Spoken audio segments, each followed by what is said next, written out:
بسم الله الرحمن الرحيم. الحمد لله الذي أنزل على عبده الكتاب ولم يجعل له عوجا قيما لينذر بأسا شديدا من لدنه ويبشر المؤمنين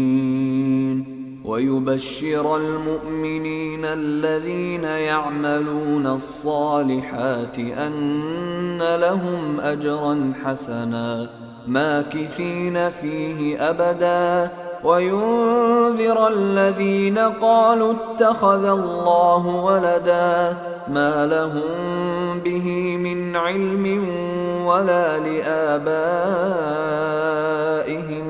كبرت كلمة تخرج من أفواههم إن يقولون إلا كذبا فلعلك باخع نفسك على آثارهم إن لم يؤمنوا بهذا الحديث أسفا إنا جعلنا ما على الأرض زينة لها لنبلوهم أيهم أحسن عملا وإنا لجاعلون ما عليها صعيدا جرزا أم حسبت أن أصحاب الكهف والرقيم كانوا من آياتنا عجبا إذ أوى الفتية إلى الكهف فقالوا ربنا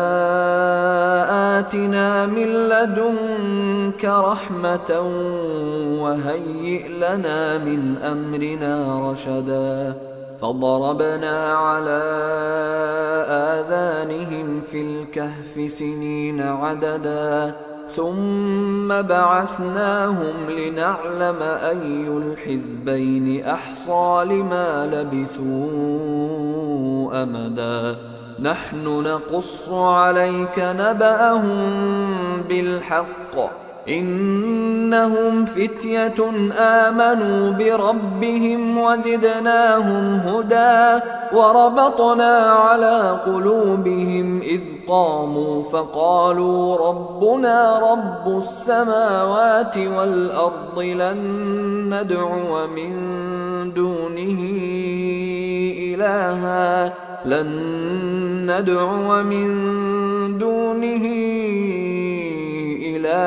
لقد قلنا إذا شططا هؤلاء قومنا اتخذوا من دونه آلهة لولا يأتون عليهم بسلطان بين فمن أظلم ممن افترى على الله كذبا وإذ اعتزلتموهم وما يعبدون إلا الله فأووا إلى الكهف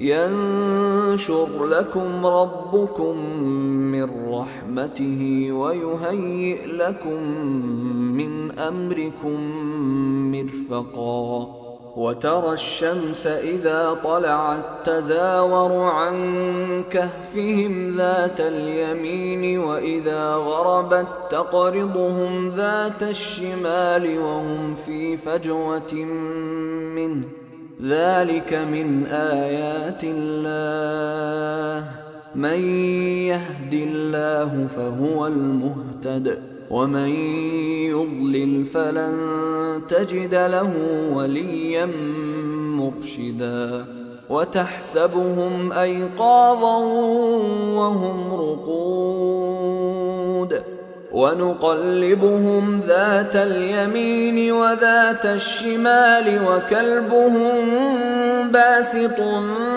ذراعيه بالوصيد لو اطلعت عليهم لوليت منهم فرارا ولملئت منهم رعبا وكذلك بعثناهم ليتساءلوا بينهم قال قائل منهم كم لبثتم قالوا لبثنا يوما أو بعض يوم قالوا ربكم أعلم بما لبثتم فابعثوا أحدكم بورقكم هذه إلى المدينة فلينظر أيها أزكى طعاما فليأتكم برزق منه وليتلطف ولا يشعرن بكم أحدا إنهم إن يظهروا عليكم يرجموكم أو يعيدوكم في ملتهم ولن تفلحوا إذا أبدا وكذلك أعثرنا عليهم ليعلموا أن وعد الله حق وأن الساعة لا ريب فيها إذ يتنازعون بينهم أمرهم فقالوا ابنوا عليهم بنيانا ربهم أعلم بهم قال الذين غلبوا على أمرهم لنتخذن عليهم مسجدا سيقولون ثلاثة رابعهم كلبهم ويقولون خمسة سادسهم كلبهم رجما بالغيب ويقولون سبعة وثامنهم كلبهم قل ربي أعلم بعدتهم ما يعلمهم إلا قليل فلا تمار فيهم إلا مراء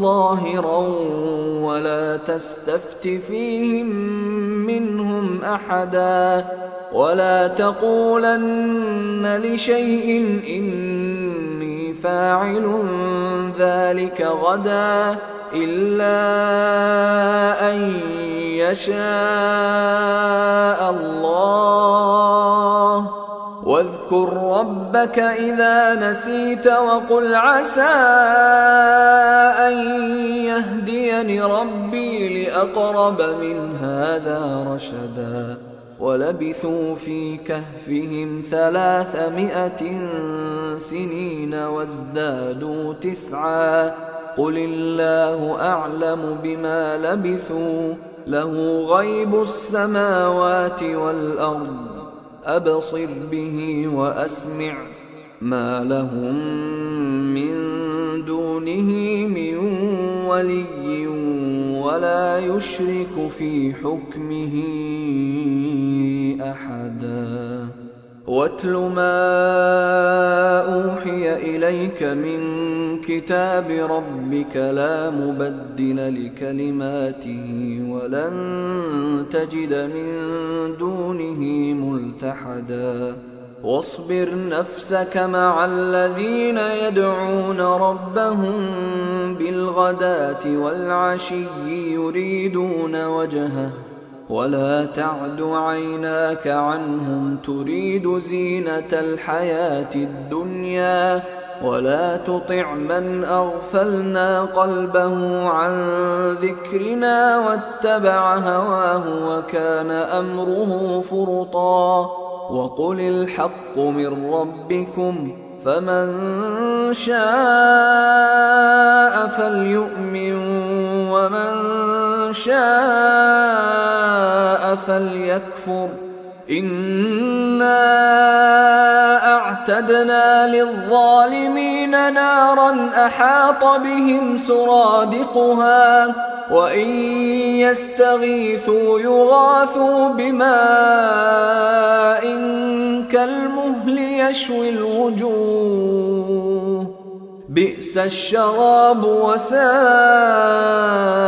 مرتفقا إن الذين آمنوا وعملوا الصالحات إنا لا نضيع أجر من أحسن عملا أولئك لهم جنات عدن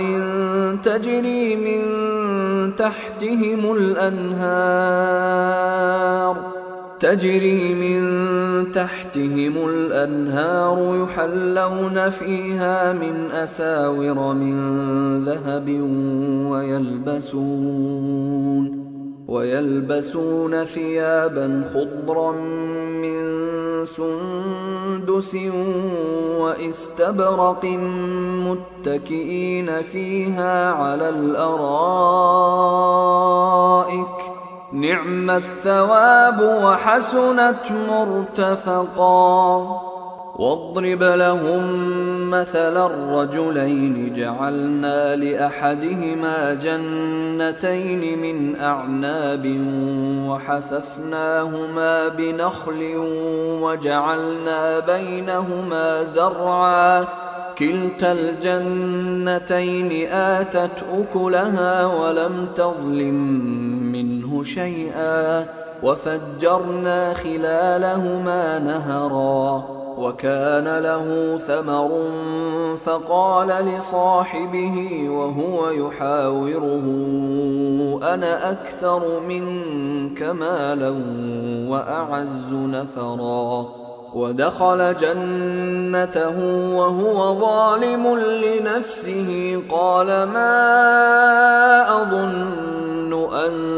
تبيد هذه أبدا وما أظن الساعة قائمة ولئن رددت إلى ربي لأجدن خيرا منها منقلبا قال له صاحبه وهو يحاوره أكفرت بالذي خلقك من تراب ثم من نطفة ثم سواك رجلا لكن هو الله ربي ولا أشرك بربي أحدا ولولا إذ دخلت جنتك قلت ما شاء الله لا قوة إلا بالله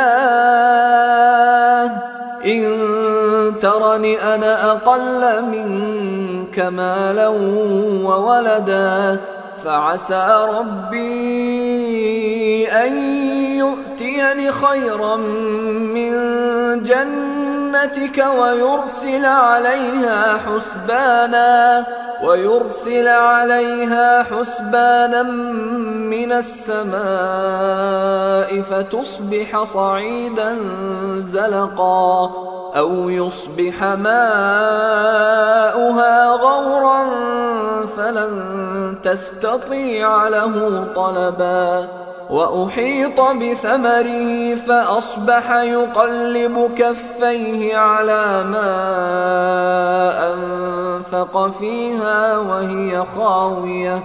وهي خاوية على عروشها ويقول يا ليتني لم أشرك بربي أحدا ولم تكن له فئة ينصرونه من دون الله وما كان منتصرا هنالك الولاية لله الحق هو خير ثوابا وخير عقبا واضرب لهم مثل الحياة الدنيا كماء أنزلناه من السماء فاختلط به نبات الأرض فأصبح هشيما تذروه الرياح وكان الله على كل شيء مقتدرا.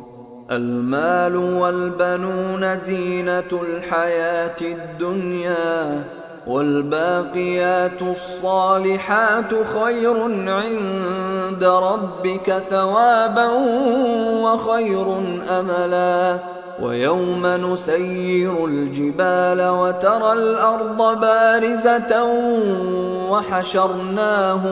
وحشرناهم فلم نغادر منهم أحدا.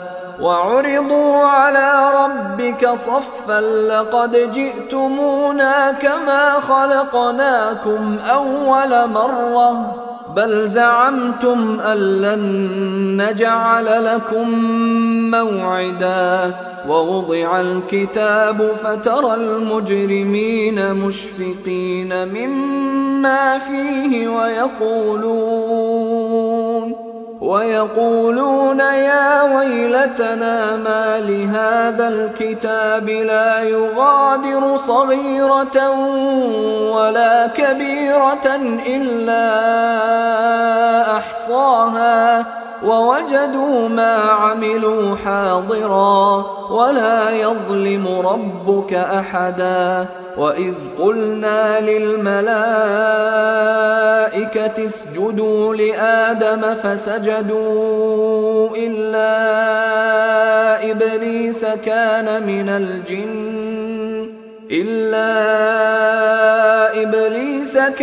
من الجن ففسق عن أمر ربه.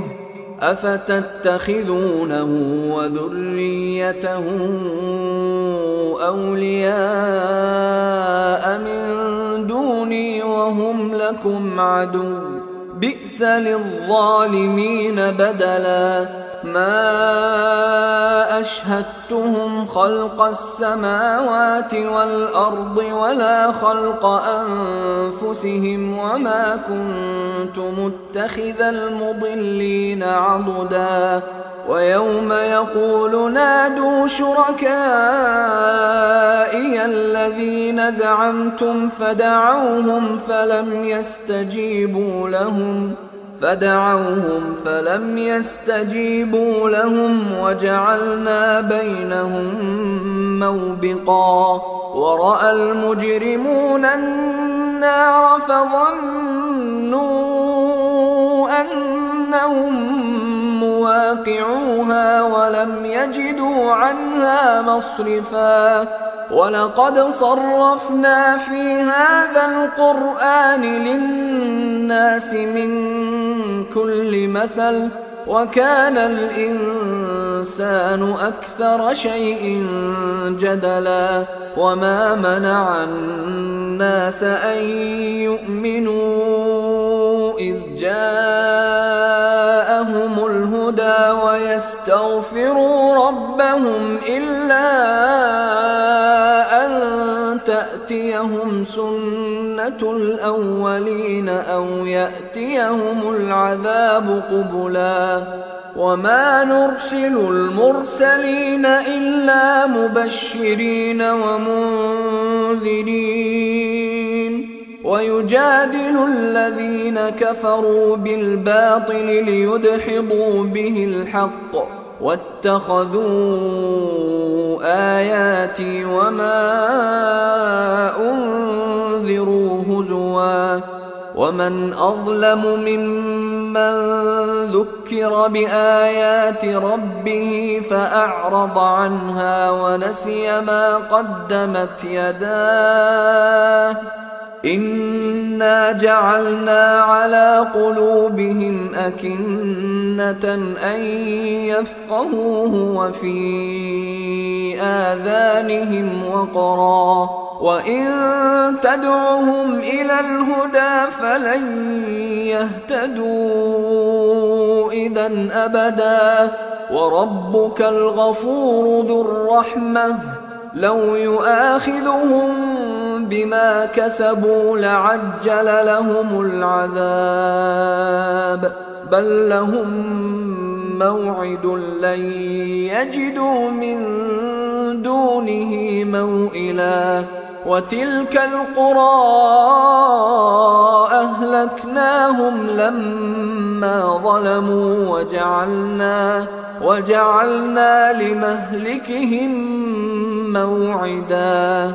وإذ قال موسى لفتاه لا أبرح حتى أبلغ مجمع البحرين أو أمضي حقبا فلما بلغا مجمع بينهما نسيا حوتهما فاتخذ سبيله في البحر سربا. فلما جاوزا قال لفتاه آتنا غداءنا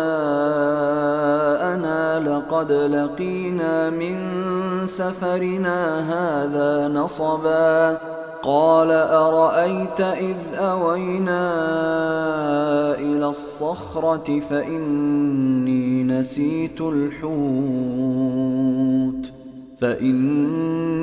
نسيت الحوت وما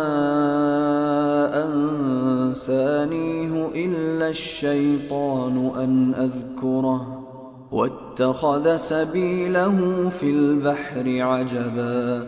قال ذلك ما كنا نبغي فارتدا على آثارهما قصصا فوجدا عبدا من عبادنا آتيناه رحمة من عندنا وعلمناه من لدنا علما. قال له موسى هل أتبعك على أن تعلمني مما علمت رشدا؟ قال إنك لن تستطيع معي صبرا وكيف تصبر على ما لم تحط به خبرا. قال ستجدني إن شاء الله صابرا ولا أعصي لك أمرا. قال فإن اتبعتني فلا تسألني عن شيء حتى أحدث لك منه ذكرا. فانطلقا حتى إذا ركبا في السفينة خرقها قال أخرقتها لتغرق أهلها لقد جئت شيئا إمرا. قال ألم أقل إنك لن تستطيع معي صبرا. قال لا تؤاخذني بما نسيت ولا ترهقني من أمري عسرا. فانطلقا حتى إذا لقيا غلاما فقتله قال أقتلت نفسا زكية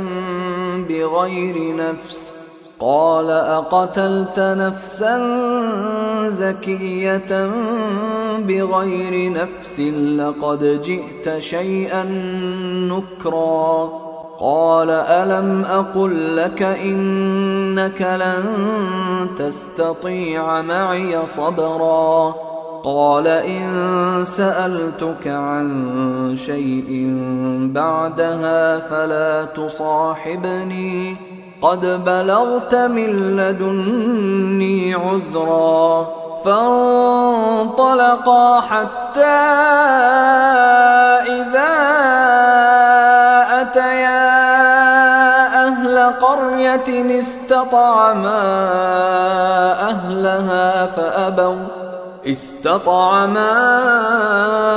أهلها فأبوا أن يضيفوهما فوجدا فيها جدارا يريد أن ينقض فأقامه. قال لو شئت لاتخذت عليه أجرا. قال هذا فراق بيني وبينك سأنبئك بتأويل ما لم تستطع عليه صبرا. أما السفينة فكانت لمساكين يعملون في البحر فأردت أن أعيبها وكان وراءهم ملك يأخذ كل سفينة غصبا.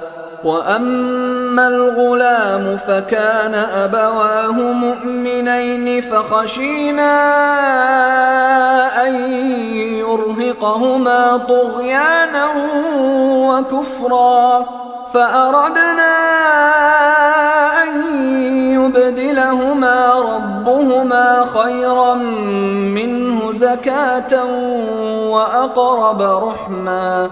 وأما الجدار فكان لغلامين يتيمين في المدينة وكان تحته كنز لهما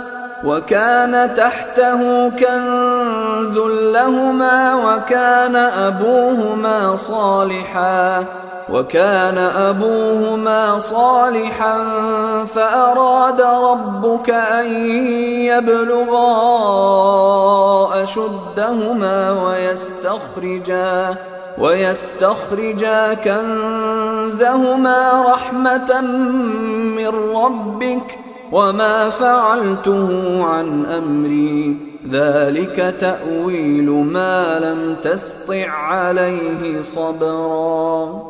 ويسألونك عن ذي القرنين قل سأتلو عليكم منه ذكرا. إنا مكنا له في الأرض وآتيناه من كل شيء سببا فأتبع سببا حتى إذا بلغ مغرب الشمس وجدها تغرب في عين حمئة ووجد عندها قوما قلنا يا ذا القرنين إما أن تعذب وإما أن تتخذ فيهم حسنا. قال أما من ظلم فسوف نعذبه ثم يرد إلى ربه فيعذبه عذابا نكرا. وأما من آمن وعمل صالحا فله جزاء الحسنى وسنقول له من أمرنا يسرا. ثم أتبع سببا حتى إذا بلغ مطلع الشمس وجدها تطلع على قوم لم نجعل لهم من دونها سترا. كذلك وقد أحطنا بما لديه خبرا. ثم أتبع سببا حتى إذا بلغ بين السدين وجد من دونهما قوما لا يكادون يفقهون قولا. قالوا يا ذا القرنين إن يأجوج ومأجوج مفسدون في الأرض فهل نجعل لك خرجا على أن تجعل بيننا وبينهم سدا. قال ما مكني فيه ربي خير فأعينوني بقوة أجعل بينكم وبينهم ردما.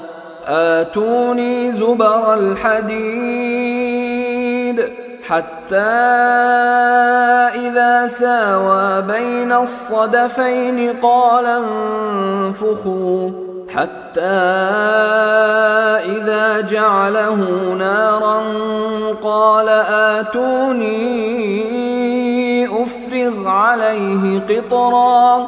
فما استطاعوا أن يظهروه وما استطاعوا له نقبا. قال هذا رحمة من ربي فإذا جاء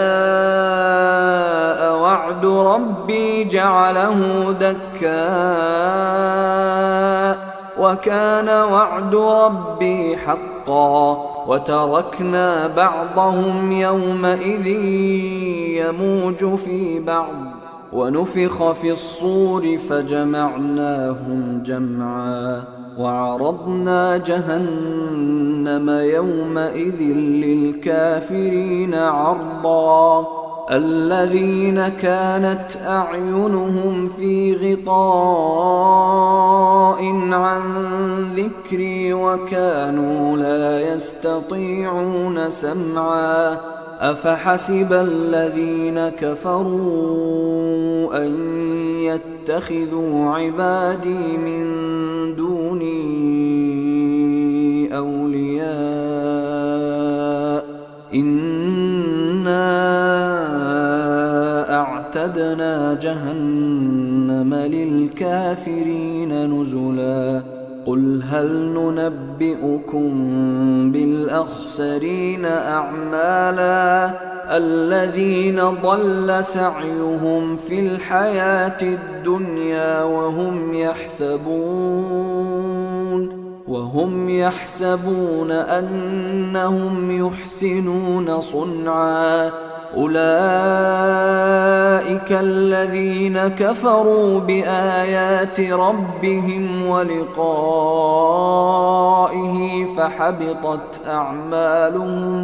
فحبطت أعمالهم فلا نقيم لهم يوم القيامة وزنا ذلك جزاؤهم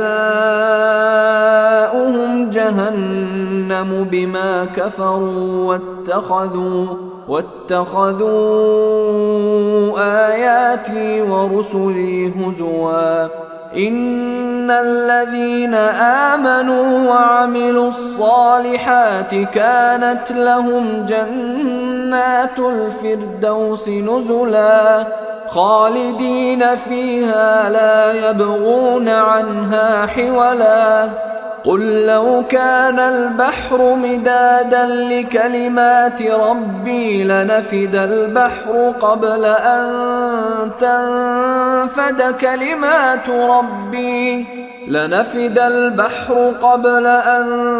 تنفد كلمات ربي ولو جئنا بمثله مددا قل إنما أنا بشر مثلكم يوحى إلي أنما إلهكم إله واحد فمن كان يرجو لقاء ربه فليعمل عملا صالحا ولا يشرك بعبادة ربه أحدا.